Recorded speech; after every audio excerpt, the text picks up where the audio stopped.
becoming one of the largest economies of the world.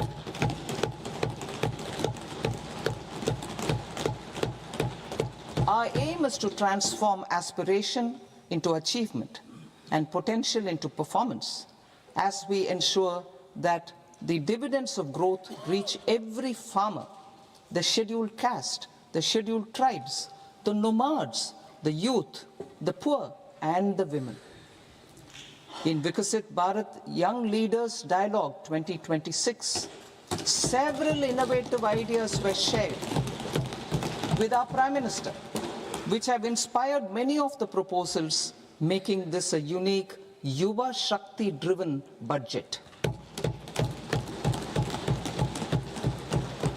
Our government's sankalp is to focus on our poor, underprivileged, and the disadvantaged. To deliver on this sankalp, and given that this is the first budget prepared in Kartavya Bhavan, we are inspired by three Kartavya. Our first Kartavya is to accelerate and sustain economic growth by enhancing productivity and competitiveness and building resilience to volatile global dynamics. Our second Kartavya is to fulfill aspirations of our people and build their capacity, making them strong partners in India's path to prosperity. Our third Kartavya, aligned with our vision of Sabka Saath, Sabka Vikas, is to ensure that every family, community, region, and sector has access to resources, amenities, and opportunities for meaningful participation. This threefold approach requires a supportive ecosystem. The first requirement is to sustain the momentum of structural reforms, continuous, adaptive, and forward-looking. Second, a robust and resilient financial sector is central to mobilizing savings, allocating capital efficiently, and managing risks. Third, cutting-edge technologies, including AI applications, can serve us as force multipliers for better governance. Reform Express. Our government has undertaken comprehensive reforms towards creating employment, boosting productivity, and accelerating growth. After the Prime Minister's announcement on Independence Day in 2025, over 350 reforms have been rolled out. This includes GST simplification, notification of labor codes, and rationalization of mandatory quality control orders. High-level committees have been formed, and in parallel, the central government is working with the state governments on deregulation and reducing compliance requirements. The Reform Express is well on its way and will maintain its momentum to help us fulfill our Kartavya. I now move to specific proposals. Under our first Kartavya, to accelerate and sustain economic growth, I propose interventions in 6 areas. 1. Scaling up manufacturing in 7 strategic and frontier sectors. 2. Rejuvenating legacy industrial sectors. 3. Creating champion MSMEs. 4. Delivering a powerful push for infrastructure. 5. Ensuring long-term security and stability. And 6. Developing city economic regions. Scaling up of manufacturing in 7 strategic and frontier sectors.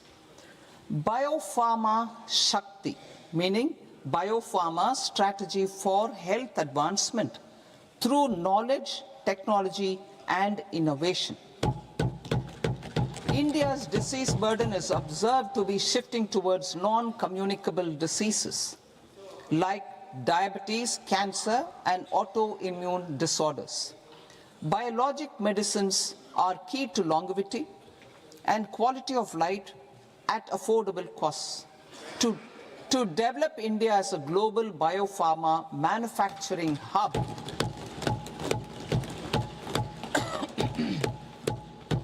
I propose the Biopharma Shakti with an outlay of 10,000 crores over the next 5 years. This will build the ecosystem for domestic production of biologics and biosimilars. The strategy will include a biopharma-focused network with 3 new national institutes of pharmaceutical education and research, popularly known as NIPERs, and upgrading 7 existing ones. It will also create a network of 1,000 accredited India clinical trials sites. We propose to strengthen the Central Drug Standard Control Organization to meet global standards and approve timeframes through approval timeframes through a dedicated scientific review cadre and specialists. India's Semiconductor Mission 1.0 expanded India's semiconductor sector capabilities. Building on this, we will launch ISM 2.0 to produce equipment and materials, design full-stack Indian IP, and fortify supply chains. We will also focus on industry-led research and training centers to develop technology and skilled workforce. The Electronics Components Manufacturing Scheme, launched in April 2025, with an outlay of 22,919 crores, already has investment commitments at double the targets. We propose to increase the outlay to 40,000 crores to capitalize on this momentum.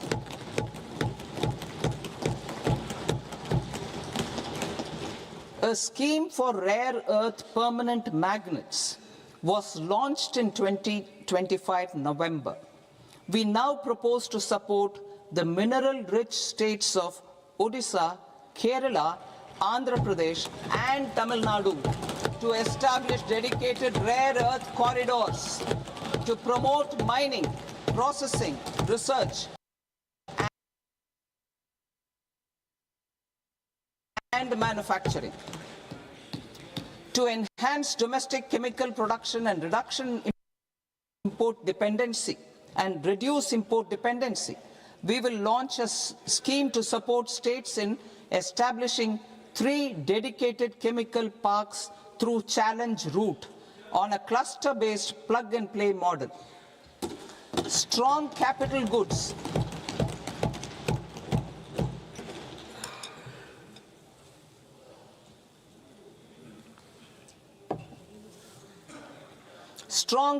goods capability is a determinant of productivity and quality across different sectors. Towards building this capacity, I propose the following. High-tech tool rooms will be established by central public sector enterprises at 2 locations as digitally enabled automated service bureaus that locally design, test, and manufacture high-precision components at scale and at lower cost. 2. A scheme for enhancement of construction and infrastructure equipments will be introduced to strengthen domestic manufacturing of high value and technologically advanced CIE. This can range from lifts in a multi-storied apartment or firefighting equipment in multiplexes, large or small, and to tunnel boring equipments for building metros and high-altitude roads. I also propose a scheme for container manufacturing to create a globally competitive container manufacturing ecosystem with a budgetary allocation of 10,000 crores over a 5-year period. For the labor-intensive textile sector, I propose an integrated program with 5 subparts. 1. The National Fiber Scheme for self-reliance in natural fibers, such as silk, wool, and jute, man-made fibers, and new age fibers. Textile expansion and employment scheme to modernize traditional clusters with capital support for machinery, technology upgradation, and common testing and certification centers. 3. The National Handloom and Handicraft Program to integrate and strengthen existing schemes and ensure targeted support for weavers and artisans. Tex Eco Initiative to promote globally competitive and sustainable textiles and apparels. Samarth 2.0 to modernize the upgrade the textile skilling ecosystem through collaboration with industry and academic institutions. Further, I propose to set up mega textile parks in challenge mode. They can also focus on bringing value addition to technical textiles. I propose to launch the Mahatma Gandhi Gram Swaraj initiative to strengthen khadi, handloom, and handicrafts. This will help in global market linkage and branding. It will streamline and support training, skilling, quality of process, and production. This will benefit our weavers, village industries, one district, one product, ODOP initiative, and also our rural youth. India has the potential to emerge as a global hub for high quality, affordable sports goods. I propose a dedicated initiative for sports goods that will promote manufacturing, research, and innovation in equipment design as well as material sciences. Rejuvenation of legacy industrial clusters. I propose to introduce a scheme to revive 200 legacy industrial clusters to improve their cost competitiveness and efficiency through infrastructure and technology upgradation. Creating champion SMEs and supporting micro enterprises. Recognizing MSMEs as a vital engine of growth, I propose a three-pronged approach to help them grow as champions. Equity support.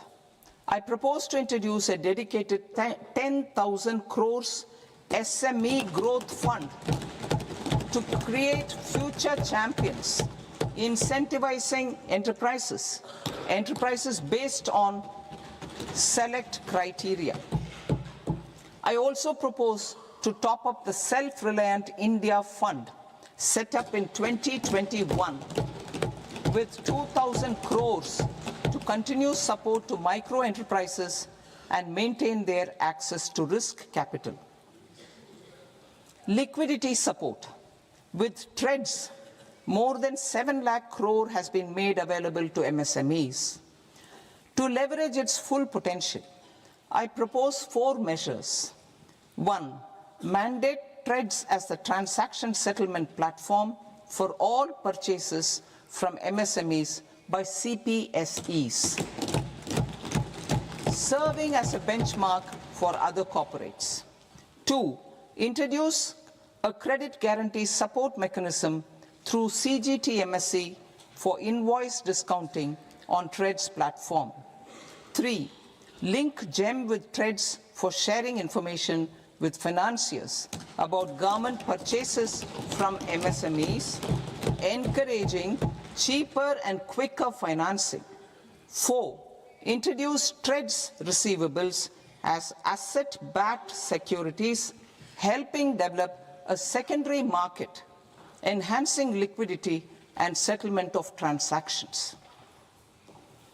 Professional support.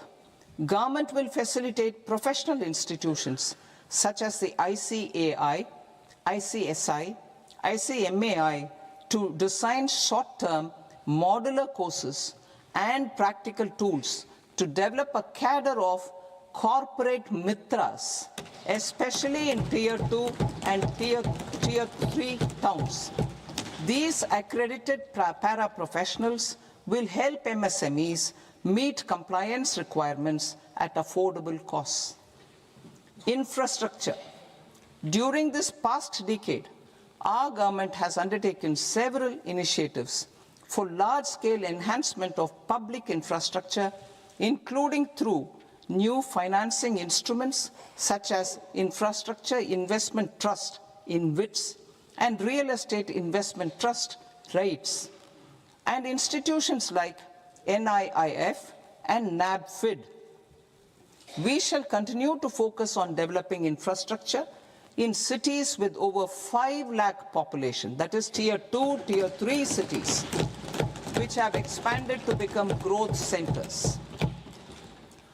Public capital expenditure has increased manifold from 2 lakh crore in 2014-15 to an allocation of 11.2 lakh crore in BE 25-26.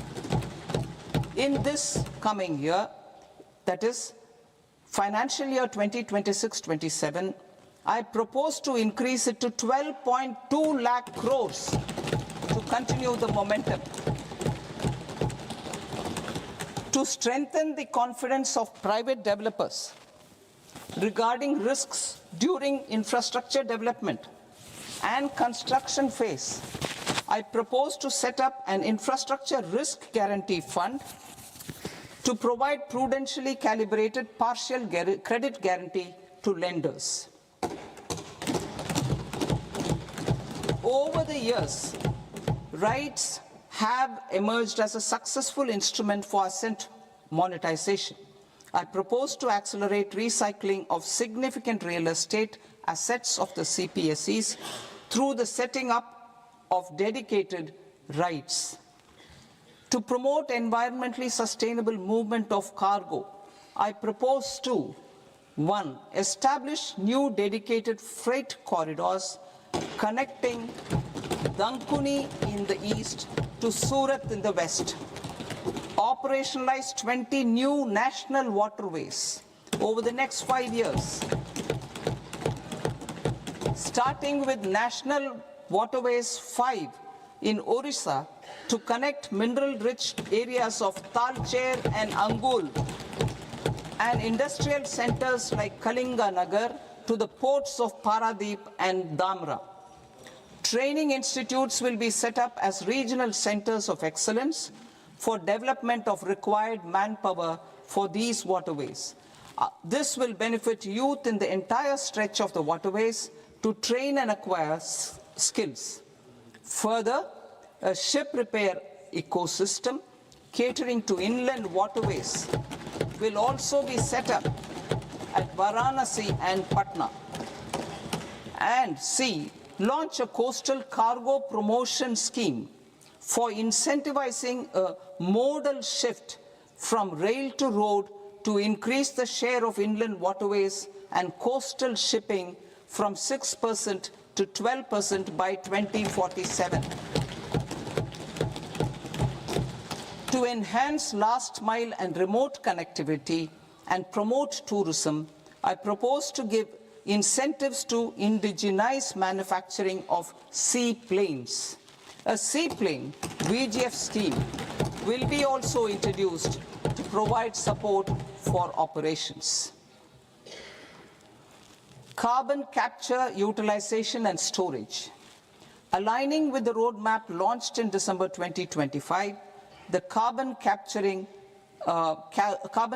utilization and storage technologies at scale will achieve higher readiness and in end-use application across 5 industrial sectors, including power, steel, cement, refineries, and chemicals.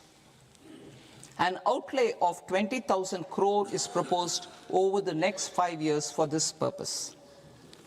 City economic regions. Cities are India's engines of growth, innovation, and opportunities. We shall now focus on Tier 2, Tier 3 cities, and even temple towns, which need modern infrastructure and basic amenities. This budget aims to further amplify the potential of cities to deliver the economic power of agglomerations by mapping city economic regions based on their specific growth drivers. An allocation of 5,000 crore per CER over 5 years is proposed for implementing their plans through a challenge mode with a reform-cum-result-based financing mechanism. In order to promote environmentally sustainable passenger systems, we will develop 7 high-speed rail corridors between cities as growth connectors, namely Mumbai to Pune, Pune to Hyderabad, Hyderabad to Bengaluru, Hyderabad to Chennai, Chennai to Bengaluru, Delhi to Varanasi, Varanasi to Siliguri.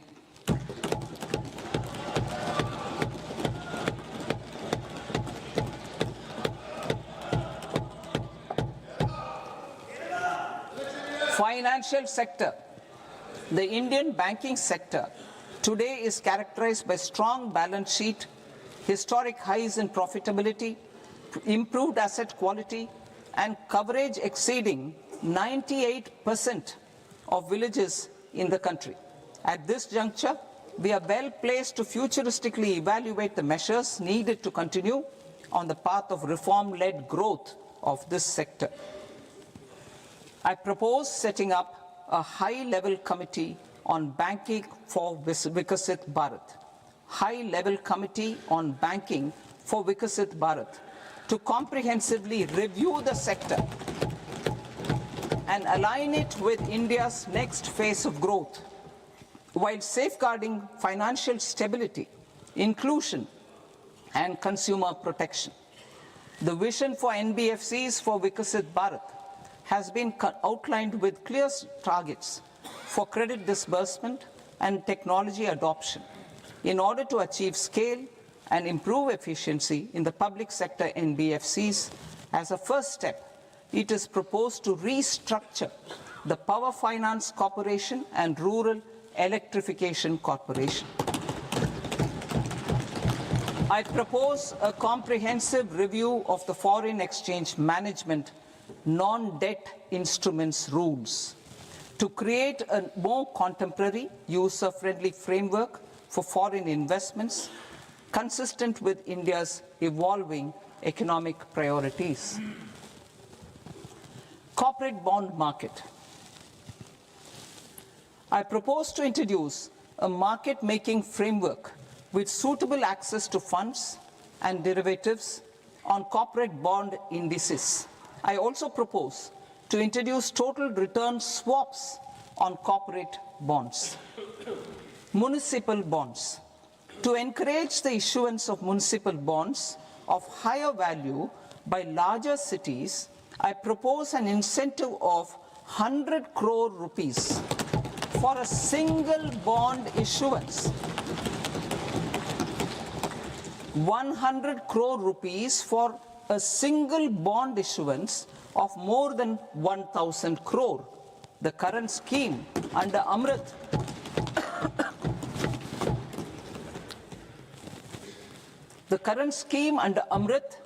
which incentivizes issuances up to 200 crores only, will also continue to support smaller and medium towns. That will also continue to support the smaller and medium towns. Ease of doing business. Individual persons resident outside India, PROI, will be permitted to invest in equity instruments of listed Indian companies through the Portfolio Investment Scheme. It is also proposed to increase the investment limit for an individual PROI under the scheme from 5% to 10%, with an overall investment limit for all individual PROIs to 24% from the current 10%. Emerging technologies including AI. 21st century is technology-driven. Adoption of technology is for the benefit of all people. Farmers in the field, women in STEM, youth keen to upskill, and Divyangjan to access newer opportunities. The government has taken several steps to support new technologies through AI Mission, National Quantum Mission, Anusandhan National Research Fund, and Research and Development and Innovation Fund capacities. Close to 25 crore individuals have come out of multi-dimensional poverty through a decade of our government's sustained and reform-oriented efforts.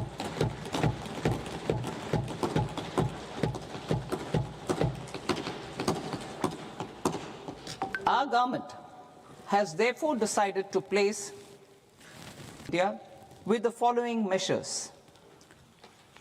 I propose to set up a high-powered Education to Employment and Enterprises Standing Committee to recommend measures that focus on services sector as a core driver of Vikasit, global leader in services with a 10% global share by 2047. The committee will prioritize areas to optimize the potential for growth, employment, and exports. They will also assess the impact of emerging technologies, including AI, on jobs and skill requirements and propose measures thereof. To create a range of skilled career pathways, a new range of skilled career pathways, health. Existing institutions for allied health professionals will be upgraded and new AHP institutions established in private and government sectors. This will cover 10 selected disciplines, including optometry, radiology, anesthesia, OT technology, applied psychology, and behavior. A strong care system covering geriatric and allied care services will be built. A variety of NSQF-aligned programs will be developed to train multi-skilled caregivers, combining core care and allied skills such as wellness, yoga, and operation of medical assistive devices. In the coming year, 1.5 lakh caregivers will be trained.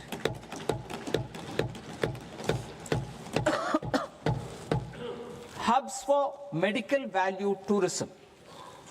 To promote India as a hub for medical hubs in partnership with the private sector.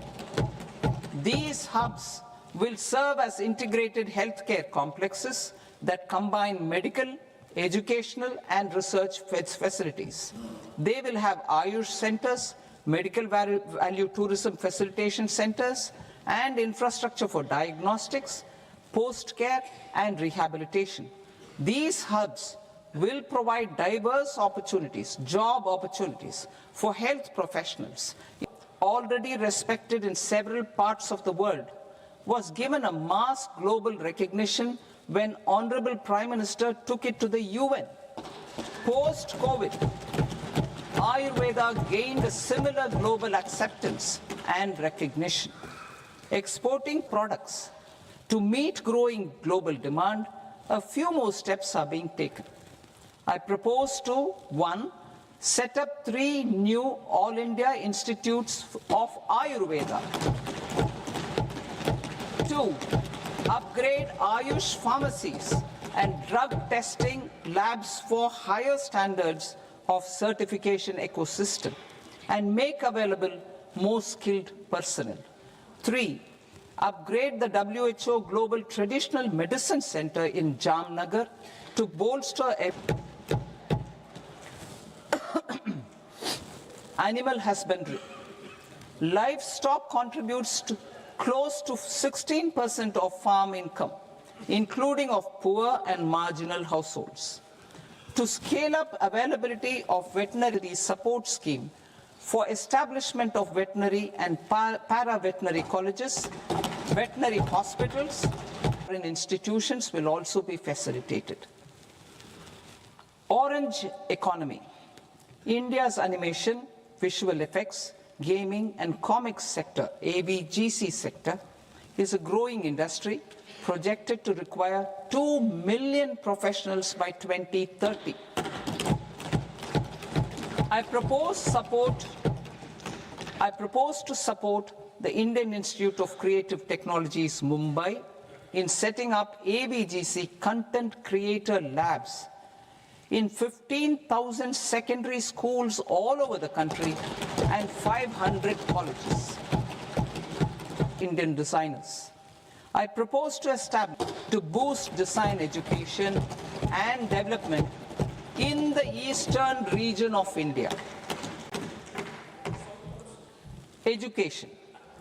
Our government will support states through challenge route in creating 5 university townships in the vicinity of major industrial and logistics corridors, institutions, skill centers, and residential complexes. In higher education, STEM institutions, prolonged hours of study and laboratory work pose some challenges for girls students. Girls' hostel will be established in every district.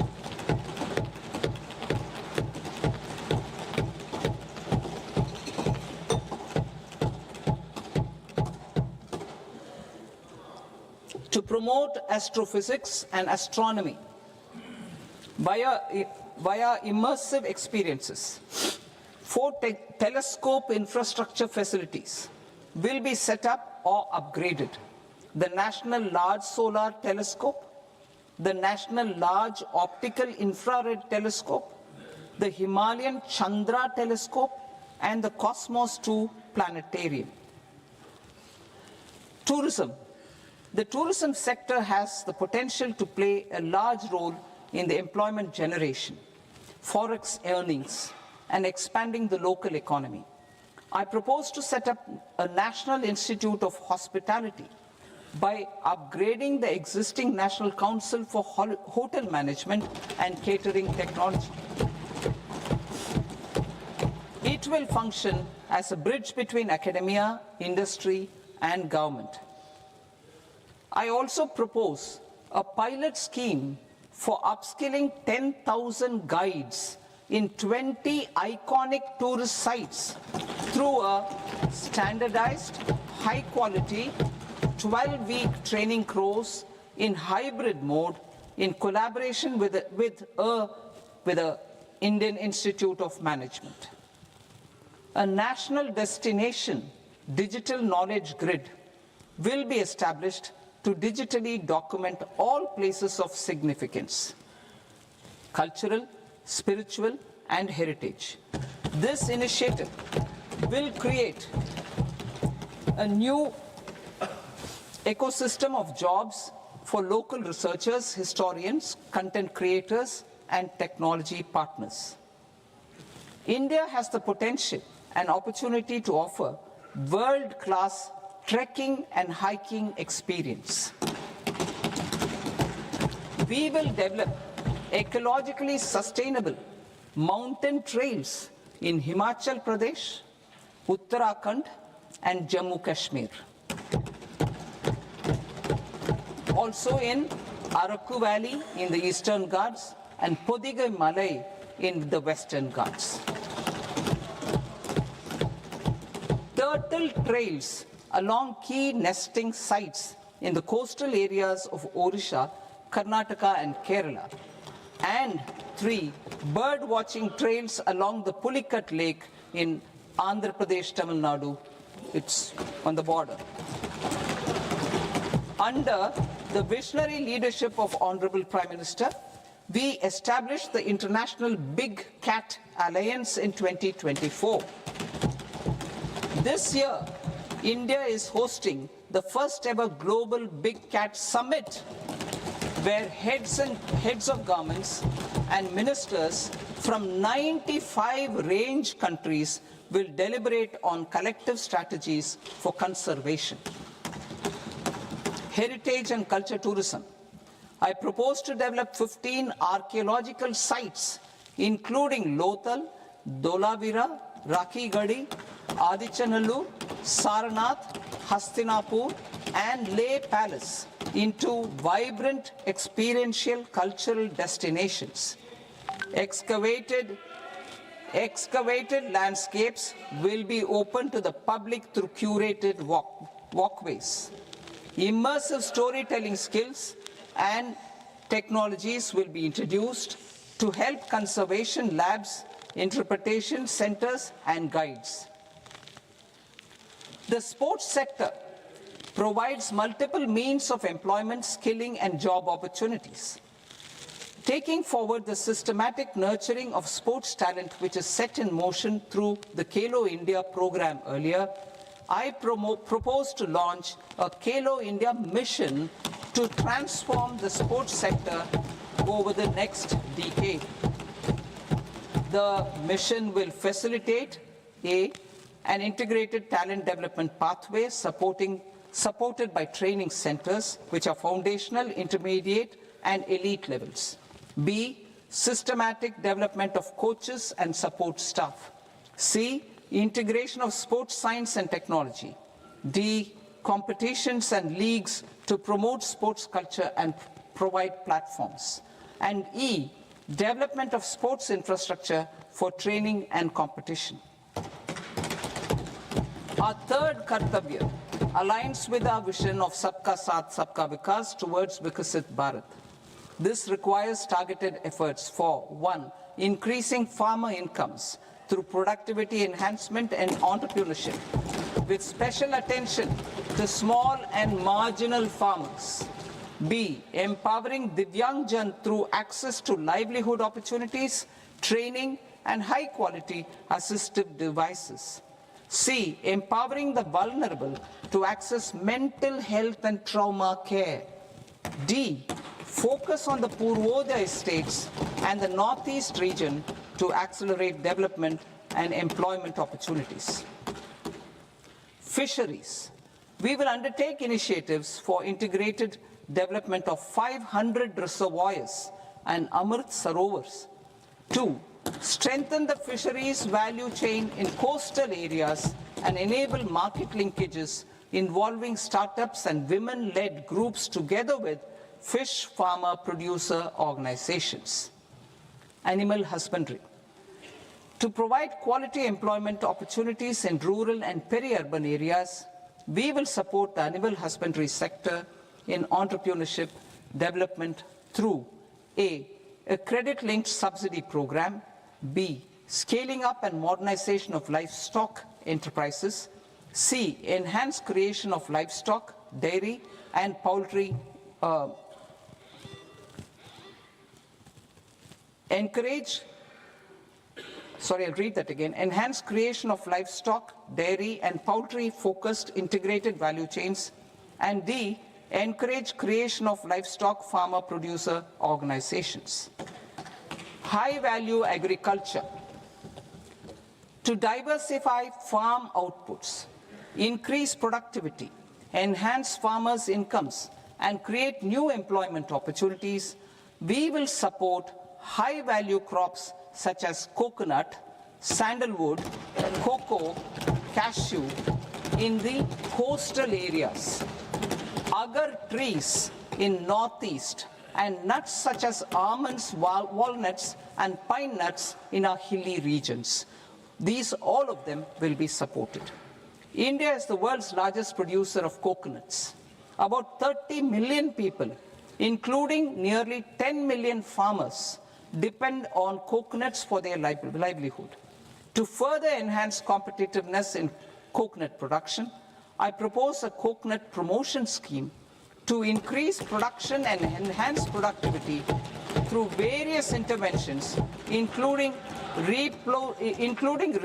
replacing and non-productive trees with new saplings or plants or varieties in major coconut growing states. A dedicated program is proposed for Indian cashew and cocoa to make India self-reliant in raw cashew and coconut production and processing, enhance export competitiveness, and transform Indian cashew and Indian cocoa into premium global brands by 2030. Sandalwood. Sandalwood is closely linked to India's social and cultural heritage. Our government will partner with state governments to promote focused cultivation and post-harvest processing to restore the glory of the Indian sandalwood ecosystem, to rejuvenate old, low-yielding orchards, and expand high-density cultivation of walnuts, almonds, and pine nuts. We will support a dedicated program to enhance farmer incomes and in bringing value addition by engaging youth. Bharat Vistar, that is virtually integrated system to access agricultural resources. I propose to launch Bharat Vistar, a multilingual AI tool that shall integrate the AgriStack portals and the ICAR package on agricultural practices with AI systems. This will enhance farm productivity, enable better decisions for farmers, and reduce risk by providing customized advisory support. She Marts for rural women-led enterprises. Building on the success of Lakpati Didi program, I propose to help women take the next step from credit-linked livelihoods to being owners of enterprises. Self-help entrepreneur, She Marts will be set up as community-owned retail outlets within the cluster-level federations through enhanced and innovative financing instruments. Empowering Divyangjan. Divyangjan Kaushal Yojana. Information technology, AVGC sectors, hospitality and food and beverages sectors often offer task-oriented and process-driven roles which are suitable for Divyangjan. We will ensure dignified livelihood opportunities through industry-relevant and customized training specific to each Divyangjan group. Divyang Sahara Yojana. Timely access to high-quality assistive devices for all eligible Divyangjan is a fundamental need. I propose to 1. Support the Artificial Limbs Manufacturing Corporation of India, ALIMCO, to set up and to scale up production of assistive devices, invest in R&D and AI integration, strengthen PM Divyasha Kendras, and support setting up of assistive technology marts as modern retail style centers where Divyangjan and senior citizens can see, try and purchase assistive products. Reaffirming our commitment to mental health and trauma care. There are no national institutes for mental health care in North India. We will therefore set up a NIMHANS 2 and also upgrade national mental health institutes in Ranchi and in Tezpur as regional apex institutions. Emergencies expose families, particularly the poor and vulnerable, to unexpected expenditure. We will strengthen and increase these capacities by 50% in district hospitals by establishing emergency and trauma care centers. Focus on Purvodaya states and northeastern regions. Purvodaya. I propose the development of an integrated East Coast industrial corridor with a well-connected node at Durgapur, creation of 5 tourism destinations in 5 Purvodaya states, and the provision of 4,000 e-buses. Buddhist sites in northeastern region. The northeastern region is a civilizational confluence of Theravada and Mahayana or Vajrayana traditions. I propose to launch a scheme for development of Buddhist circuits in Arunachal Pradesh, Sikkim, Assam, Manipur, Mizoram, and Tripura. The scheme will cover preservation of temples and monasteries, pilgrimage interpretation centers, connectivity, and pilgrim amenities. 16th Finance Commission. On 17th November 2025, the 16th Finance Commission submitted its report to the President. As mandated under Article 281 of the Constitution, the government is to lay the report along with the explanatory memorandum on the action taken report on the recommendations of the Commission in Parliament, which, Sir, Honourable Speaker, you've allowed me to do at the commencement of this session. The government has accepted the recommendation of the Commission to retain the vertical share of devolution at 41%. As recommended by the Commission, I have provided 1.4 lakh crores of rupees to the states for the year 2026-2027 as Finance Commission grants. These include rural and urban local body and disaster management grants. Fiscal consolidation.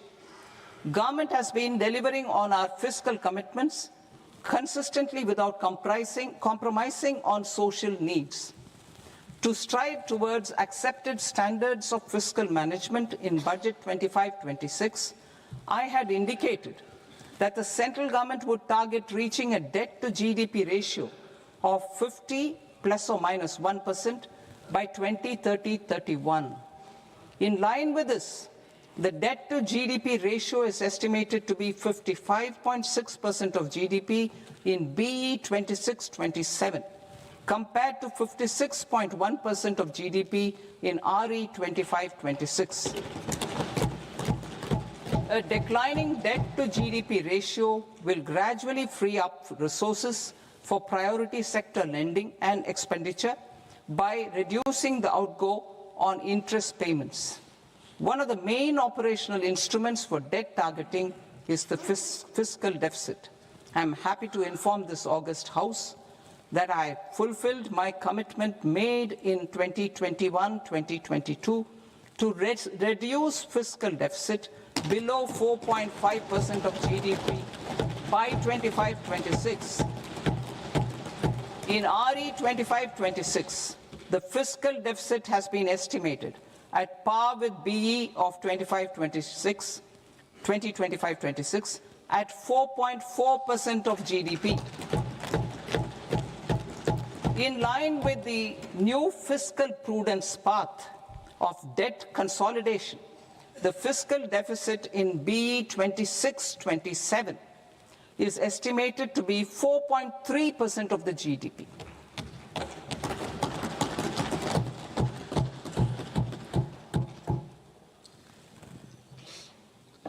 The revised estimates of the non-debt receipts are 34 lakh crore rupees, of which the centre's net tax receipts are 26.7 lakh crore. The revised estimate of the total expenditure is 49.6 lakh crore rupees, of which the capital expenditure is about 11 lakh crores. Budget estimates 2026 to 2027. Coming to 26-27, the non-debt receipts and the total expenditure are estimated as 36.5 lakh crore and 53.5 lakh crore respectively. The centre's net tax receipts are estimated at 28.7 lakh crore rupees. To finance the fiscal deficit, the net market borrowings from dated securities are estimated at 11.7 lakh crore rupees. The balance financing is expected to come from small savings and other sources. The gross market borrowings are estimated at 17.2 lakh crore rupees. I'll now move to Part B. Part B, direct taxes.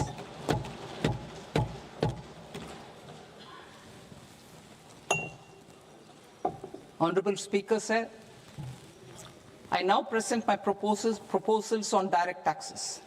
New Income Tax Act. In July 2024, I announced a comprehensive review of the Income Tax Act 1961. This was completed in a record time, and the Income Tax Act 2025 will come into effect from 1st April 2026. The simplified income tax rules and forms will be notified shortly, giving adequate time to taxpayers to acquaint themselves with its requirements. The forms have been redesigned such that ordinary citizens can comply without difficulty. Ease of living. I propose that any interest awarded by the Motor Accident Claims Tribunal to a natural person will be exempt from income tax, and any TDS on this account will be done away with. I propose to reduce TCS rate on the sale of overseas tour program package from the current 5% and 20% to 2% without any stipulation of amount. I propose to reduce TCS rate for pursuing education and for medical purposes under the Liberalized Remittance Scheme, popularly known as LRS, from 5% to 2%. Supply of manpower services is proposed to be specifically brought within the ambit of payment to contractors for the purpose of TDS to avoid ambiguity. Thus, TDS on these services will be at the rate of either 1% or 2% only. I propose a scheme for small taxpayers, wherein a rule-based automated process will enable obtaining a lower or nil deduction certificate instead of filing an application with the assessing officer. For the ease of taxpayer holding securities in multiple companies, I propose to enable depositories to accept Form 15G or Form 15H from the investor and provide it directly to various relevant companies. I propose to extend time available for revising returns from 31st December to up to 31st March with the payment of a nominal fee. I also propose to stagger the timeline for filing of tax returns. Individuals with ITR 1 and ITR 2 returns will continue to file till 31st July, and non-audit business cases or trusts are proposed to be allowed time till 31st August. TDS on sale of immovable property by a non-resident is proposed to be deducted and deposited through resident buyers and his or her PAN-based challan instead of requiring a TAN, which is a temporary accounting number. To address practical issues of small taxpayers like students, young professionals, tech employees, relocated NRIs, and such others, I propose to introduce a one-time 6-month foreign asset disclosure scheme for these taxpayers to disclose income or assets below a certain size. This scheme would be applicable for two categories of taxpayers, namely, A, who did not disclose their overseas income or assets, and B, who disclosed their overseas income and or paid due tax but could not declare the asset acquired. For category A, the limit of undisclosed income or asset is proposed to be up to 1 crore rupees. They need to pay 30% of fair market value of asset or 30% of undisclosed income as tax and 30% as additional income tax in lieu of penalty, and would thereby get immunity from prosecution. For category B, asset value is proposed to be up to 5 crore rupees. Here, immunity from both penalty and prosecution will be available with a payment of fee of 1 lakh rupees. Rationalizing penalty and prosecution. Multiplicity of proceedings are hindrance to the ease of doing business. I propose to integrate assessment and penalty proceedings by way of a common order for both. There will be no interest liability on the taxpayer on the penalty amount for the period of appeal before the first appellate authority, irrespective of the outcome of appeal process. Further, quantum of prepayment is being reduced from 20% to 10% and will continue to be calculated only on core tax demand. As an additional measure for reducing litigation, I propose to allow taxpayers to update their returns even after reassessment proceedings have been initiated, and an additional 10% tax rate over and above the rate applicable for the relevant year. The assessing officer will then use only this updated return in his proceedings. There is already a framework for immunity from penalty and prosecution in the cases of underreporting. I propose to apply this framework for immunity to misreporting too. However, in such a case, the taxpayer will need to pay 100% of the tax amount as an additional income tax over and above the tax and interest due. Penalties for certain technical defaults, such as failure to get accounts audited, non-furnishing of transfer pricing audit report, and default in furnishing statement for financial transactions, are proposed to be converted into fee.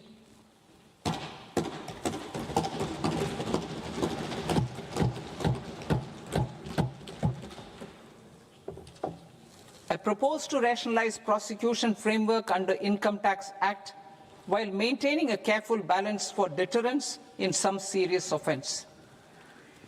Non-production of books of account and documents and requirement of TDS payment where payment is made in kind are being decriminalized.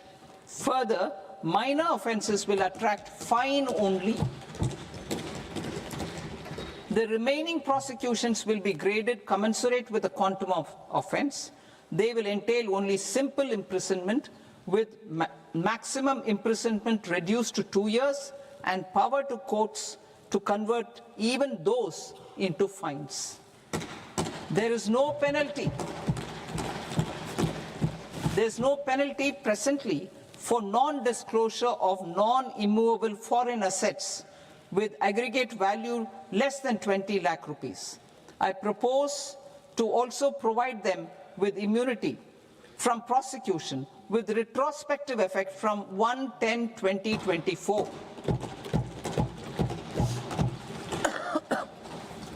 Cooperatives. Deduction is already allowed to a primary cooperative society engaged in supplying milk, oilseeds, fruits or vegetables raised or grown by its members.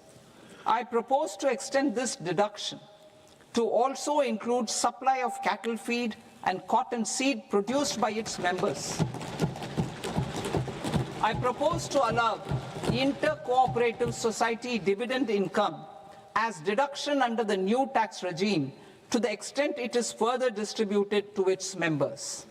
I further propose to allow exemption for a period of 3 years to dividend income received by a notified national cooperative federation on their investments made in companies up to 31/1/2026. This exemption would be allowed only for dividends further distributed to its member cooperatives. Supporting IT sector as India's growth engine. India is a global leader in software development services, IT-enabled services, knowledge process outsourcing services, and contract R&D services relating to software development. These businesses and their segments are quite interconnected with each other. All these services are proposed to be clubbed under a single category of information technology services with a common safe harbor margin of 15.5% applicable to all. The threshold for availing safe harbor for IT services is being enhanced substantially from 300 crore rupees to 2,000 crore rupees. Safe harbor for IT services shall be approved by an automated rule-driven process without any need for tax officer to examine and accept the application. Once applied by an IT services company, the same safe harbor can be continued for a period of 5 years at a stretch at its choice. For IT services companies who want to conclude advanced pricing agreement, APA, I propose to fast-track unilateral APA process for IT services and endeavor to conclude it within a period of 2 years. The period of 2 years can be extended by a further period of 6 months on taxpayers' request. I propose to extend the facility of modified returns available to the entity entering APA to its associated entities also. Attracting global business and investment.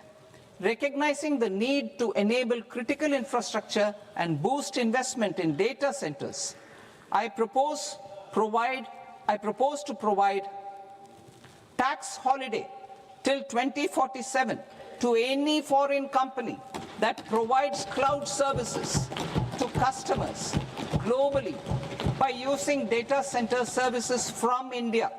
It will, however, need to provide services to Indian customers through an Indian reseller entity. I also propose to provide a safe harbor of 15% on cost in case the company providing data center services from India is a related entity. To harness the efficiency of just-in-time logistics for electronic manufacturing, I propose to provide safe harbor to non-residents for component warehousing in a bonded warehouse at a profit margin of 2% of the invoice value. The resultant tax of about 0.7% will be much lower than in competing jurisdictions.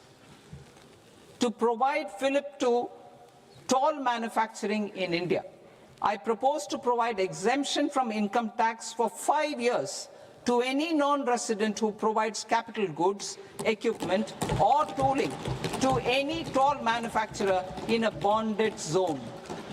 To encourage vast pool of global talent to work in India for a longer period of time, I propose to provide exemption to global, non-India sourced income of a non-resident expert for a stay period of 5 years under notified schemes. I propose to provide exemption from minimum alternate tax, the MAT, to all non-residents who pay tax on presumptive basis. Tax administration.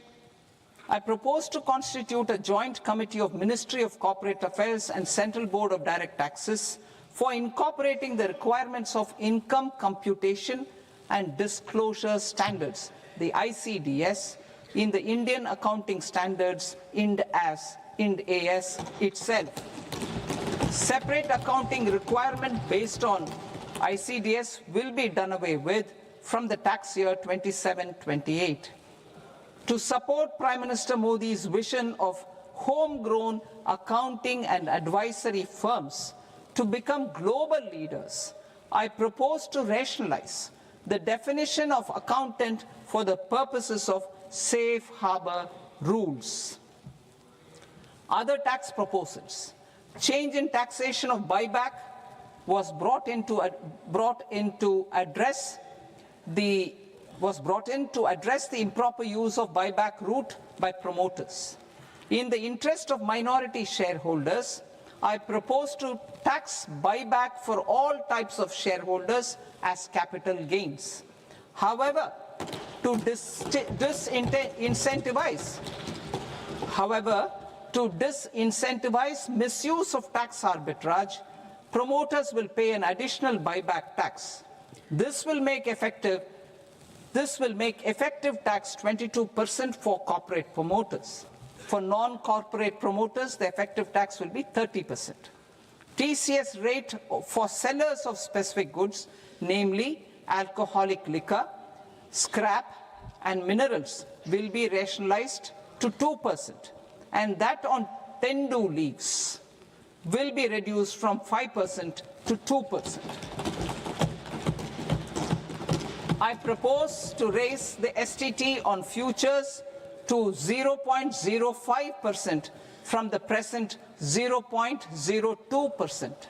STT on options premium and exercise of options are both proposed to be raised to 0.15% from the present rate of 0.1% and 0.125% respectively. We reformed the taxation landscape for corporates in 2019 by providing them a simplified regime with lower tax rate so that they could productively focus on business rather than on claim of deductions and exemptions. To encourage companies to shift to the new regime, set off of brought forward MAT credit, minimum alternate tax credit, is proposed to be allowed to companies only in the new regime. Set off using available MAT credit is proposed to be allowed to an extent of 1/4 of the tax liability in the new regime. MAT is proposed to be made final tax, so there will be no further credit accumulation from 1st April 2026. In line with this change, the rate of final tax is being reduced to 14% from the current MAT rate of 15%. The brought forward MAT credit of taxpayers accumulated till 30th March 2026 will continue to be available to them for set-off as above. Indirect taxes. I shall now take up proposals related to indirect taxes. My proposals for customs and central excise aim to further simplify the tariff structure, support domestic manufacturing, promote export competitiveness, and correct inversion in duty. To continue weeding out long continuing customs duty exemptions, I propose to remove certain exemptions on items which are being manufactured in India or where the imports are negligible. Similarly, to further simplify the process of ascertaining the rate of duty applicable on a particular item, I propose to incorporate certain effective rates in various customs notifications to the tariff schedule itself. I shall now take up sector-specific proposals. Promotion of exports of marine, leather, and textile products. I propose to increase the limit for duty-free imports of specified inputs used for processing seafoods for export from the current 1% to 3% of FOB value of the previous year's export turnover. I also propose to allow duty-free imports of specified inputs, which is currently available for exports of leather or synthetic footwear, to exports of shoe uppers as well. I propose to extend the time period for export of final product from the existing 6 months to 1 year for exporters of leather or textile garments, leather or synthetic footwear, and other leather products. Energy transition and security. I propose to extend the basic customs duty exemption given to capital goods used for manufacturing lithium-ion cells for batteries to those used for manufacturing lithium-ion cells for battery energy storage systems also. I propose to exempt basic customs duty on import of sodium antimonate for use in manufacture of solar glass. Nuclear power. I propose to extend the existing basic customs duty exemption on imports of goods required for nuclear power projects till the year 2035 and expand it for all nuclear plants irrespective of their capacity. critical minerals, it is proposed to provide basic customs duty exemption to the import of capital goods required for the processing of critical minerals in India. Biogas blended CNG. I propose to exclude the entire value of biogas while calculating the central excise duty payable on biogas blended CNG. Civil and defense aviation. I propose to exempt basic customs duty on components and parts required for the manufacture of civilian training and other aircrafts. It is proposed to exempt basic customs duty on raw materials imported for the manufacture of parts of aircraft to be used in maintenance, repair, or overall requirements by units in the defense sector. Electronics. To deepen value addition in the consumer electronics sector, I propose to exempt basic customs duty on specified parts used in the manufacture of microwave ovens. Special economic zone. To address the concerns arising about utilization of capacity by manufacturing units in the special economic zones due to global trade disruptions, I propose as a special one-time measure to facilitate sales by eligible manufacturing units in SEZs to the domestic tariff area at concessional rates of duty. The quantity of such sales will be limited to a prescribed proportion of their exports. Necessary regulatory changes will be undertaken to operationalize the measures while ensuring level playing field for the units working in the DTA. Ease of living. To rationalize the customs duty structure for goods imported for personal use, I propose to reduce the tariff rate on all dutiable goods imported for personal use from 20% to 10%. To provide relief to patients, particularly those suffering from cancer, I propose to exempt basic customs duty on 17 drugs or medicines. I propose also to add 7 more rare diseases for the purposes of exempting import duties on personal imports of drugs, medicines, and food for special medical purposes used in their treatment. Customs process. India's role and share in the global trade is poised for a major leap in line with our ambition and journey towards Viksit Bharat.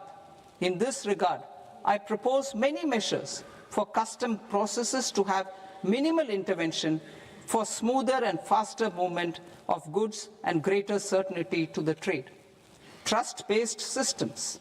I propose to enhance duty deferral period for Tier 2 and Tier 3 authorized economic operators, known as AEOs, from 15 days to 30 days. I propose to provide eligible manufacturer importers the same duty deferral facility. This should encourage them to get themselves accredited as a full-fledged Tier 3 AEO in due course. To provide greater certainty and for better business planning, I propose to extend validity period of advance ruling binding on customs from the present 3 years to 5 years. In the spirit of the whole of government approach,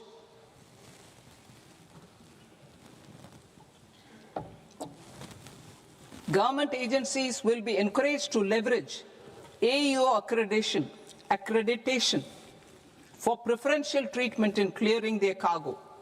Regular importers with trusted long-standing supply chains will be recognized in the risk system so that the need for verification of their cargo every time can be minimized.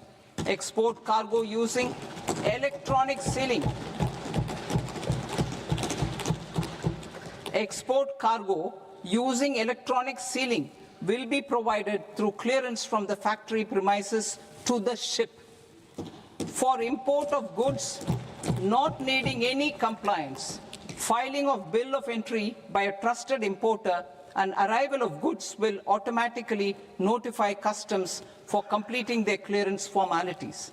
This will enable goods to be released immediately on arrival. The customs warehouse framework will be transformed into a warehouse operator-centric system with a self-declarations, electronic tracking, and risk-based audit. These reforms will move away from the current system of officer-dependent approvals and reduce transaction delays and compliance costs. Ease of doing business. Approvals required for cargo clearance from various government agencies will be seamlessly processed through a single and interconnected digital window by the end of the financial year. Processes involved in clearance of food, drugs, plant, and animal and wildlife products, accounting for about 70% of interdicted cargo, will be operationalized on this system by April 2026 itself. For goods not having any compliance requirement, clearance will be done by customs immediately after online registration is completed by the importer, subject to the payment of duty. Customs integrated system will be rolled out in 2 years as a single integrated and scalable platform for all customs processes. Utilization of non-intrusive scanning with advanced imaging and AI technology for risk assessment will be expanded in a phased manner with the objective to scan every container across all the major ports. New export opportunities to support Indian fishermen to fully harness the economic value of marine resources beyond our territorial waters. The following measures will be taken. A. Fish catch by an Indian fishing vessel in exclusive economic zone or on the high seas will be made free of duty. Landing of such fish on foreign port will be treated as export of goods. Safeguards will be put in place to prevent misuse during fish catch, transit, or transshipment. To support aspirations of India's small businesses, artisans, and startups to access global markets through e-commerce, I am pleased to announce complete removal of the current value cap of 10 lakh rupees per consignment on courier exports. In addition, handling of rejected and returned consignments will be improved with effective use of technology for identifying such consignments. I propose to revise provisions governing baggage clearance during international travel to address genuine concerns of passengers. The revised rules will enhance duty-free allowances in line with the present-day travel realities and provide clarity in temporary carriage of goods brought in or taken out. There are honest taxpayers who are willing to settle disputes by paying all their dues, but they get deterred due to negative connotation associated with penalty. They will now be able to close cases by paying an additional amount in lieu of penalty. Honorable Speaker, sir, with this, I commend the budget to this august House. Jai Hind.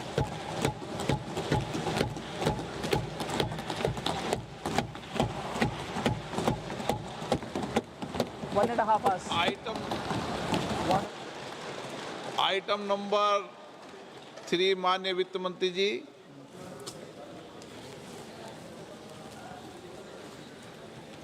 Item number 2, sir. 3. Sir, with your permission, I rise to lay on the table of the following statements under Section 3, 1 of the Fiscal Responsibility and Budget Management Act of 2003. medium-term fiscal policy cum fiscal policy strategy statement, and macroeconomic framework statement. Item number 4 माननीय वित्त मंत्री जी। Sir, with your permission, I move for leave to introduce the Finance Bill 2026. प्रश्न ये कि विधेयक को पुनर्स्थापित करने की अनुमति प्रदान की जाए।